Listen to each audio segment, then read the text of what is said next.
আসসালামু আলাইকুম, welcome back to my channel. আমি জান্নাত। আজকে জলপাই আচারের একটা বেস্ট রেসিপি নিয়ে হাজির হলাম, যেটা কিনা যে কেউ তৈরি করতে পারবে।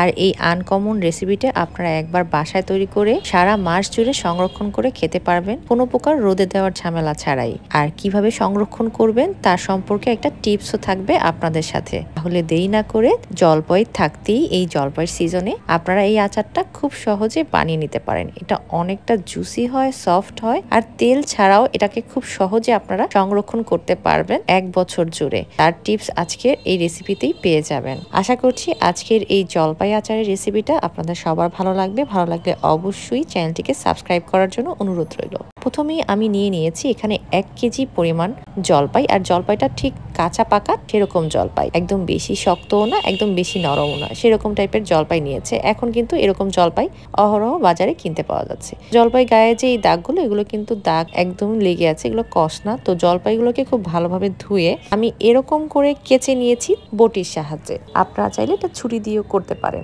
সহজে এটা করা যায় বটি দিয়ে।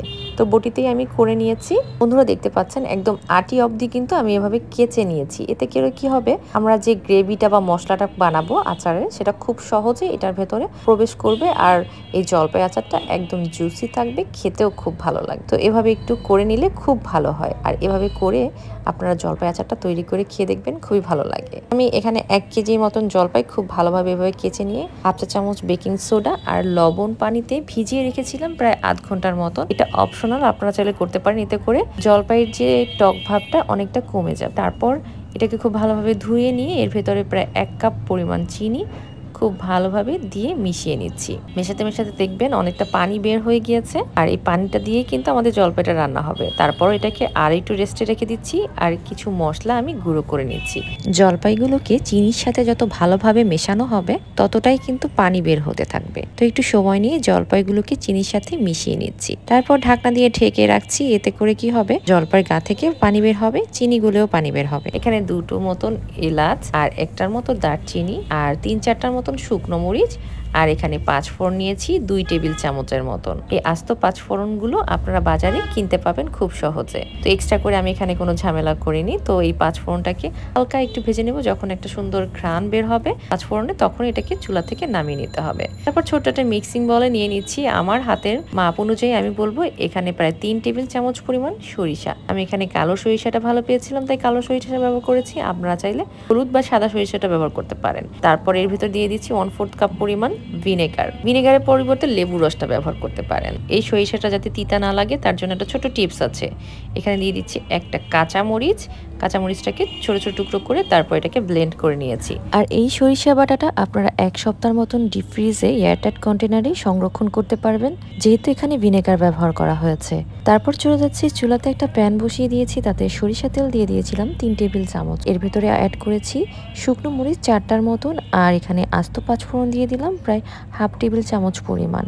5 ফোড়নটা যখন এরকম ফুটতে শুরু করবে, খুব সুন্দর একটা অ্যারোমা বের হবে, তখন এর ভিতরে দিয়ে দিয়েছি প্রায় 1টার মতন বড় সাইজের রসুন। এরভাবে কোয়া করে দিয়ে দিয়েছি। আপনারা যদি কাপ দিয়ে মাপেন তাহলে 1/4 কাপের মতন রসুন হবে, আস্ত রসুন এভাবে দিয়ে দিয়েছি। বন্ধুরা অনেকেই মনে করেন আচারে পানি দেওয়া যায় না। আচারে পানি দিলে কোনো সমস্যা হয় না, যদি আপনারা ঠিকভাবে এটাকে সংরক্ষণ করেন। তো যেই গ্রাইন্ডার জারে আমরা সরিষাগুলোকে ব্লেন্ড করে নিয়েছিলাম, সেই জারটাতে অল্প একটু পানি, প্রায় 1/4 কাপের মতন পানি খুব ভালোভাবে দিয়ে ধুয়ে নিয়ে ভেতরে অ্যাড করছি। আর দিয়ে দিচ্ছি 1 চা চামচ পরিমাণ সরিষা বাটা। এখানে কিন্তু কোনো প্রকারের ভিনেগার ব্যবহার করব না, যেহেতু সরিষা বাটাটার সাথে ভিনেগার ছিল।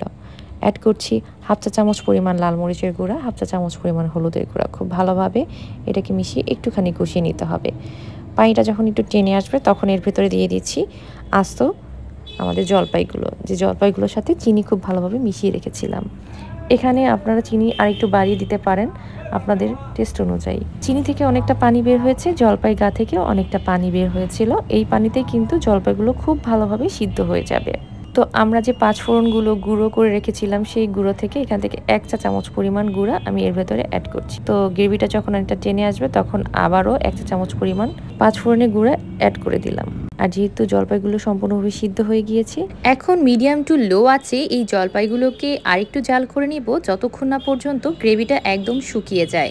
এখানে কিন্তু আমি গুঁড়ো মশলা, যেটা বলে আচারের মশলা, সেটা কিন্তু 2 চা চামচ পরিমাণ ব্যবহার করেছিলাম। প্রথমে 1 চা চামচ ব্যবহার করেছি, তারপরে আরও 1 চা চামচ ব্যবহার করেছি। বাকি আচারের মশলাটা কিন্তু আপনারা ফ্রিজে সংরক্ষণ করতে পারেন প্রায় 1 সপ্তাহের মতো। গ্রেভিটা যখন সম্পূর্ণভাবে টেনে গিয়েছে আর আচারটাও এরকম গা মাখা মাখা ভাব চলে এসেছে, তখন চুলা থেকে নামিয়ে আমি এটাকে ঠান্ডা করার জন্য রেখে দিয়েছি। বন্ধুরা দেখতে পাচ্ছেন আচারের কালারটা কত সুন্দর এসেছে। আর এই আচারটা কিন্তু একদম বেশি সফট থাকে, তুলতুলে থাকে, আর মশলাগুলো জলপাইয়ের ভেতরে সম্পূর্ণভাবে প্রবেশ করে, অনেকটা জুসিনেস থাকে এই জলপাইয়ের ভেতরে। তো আশা করছি এই রেসিপিটা আপনারা অবশ্যই এই জলপাইয়ের সিজন থাকতে থাকতেই তৈরি করে আমাকে কমেন্ট করে জানাবেন। আর এই আচারটা কিভাবে সংরক্ষণ করবেন সেটার কিন্তু কয়েকটি টিপস আছে।